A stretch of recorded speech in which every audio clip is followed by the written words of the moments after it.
hapon nga sa lahat. Ay ako ay nagtinda din ng pare sa mataas na kahoy. Kung tawagin. Ay dito ay may si Kampol kaya nang umagay sabay-sabay 15. Hindi na napalagay ko ang mga siguro pitaw. Ay din ko inilagay yung mga iba. Ay kaya naman na. Magaling pala sa pares ng tagarain eh. Ito nga aking kanin. Kanina ito ay punong-puno. Ay sanip eh. Yung gagawin. Ay anli rice ang pares ko.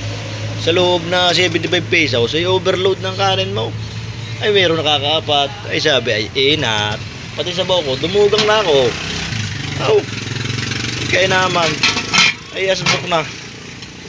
Ay sa dami baga naman nadaan dito. Hindi kong tawagi exit na mataas sa kahoy.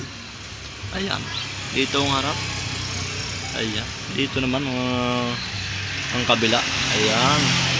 #tayo Don Benito sa Palawan. Mga customer natin yan. Ayan. Nagpapasalamat ako ngayong araw. At kung tawagin tayo nakakabswelto na sa ating hanap buhay.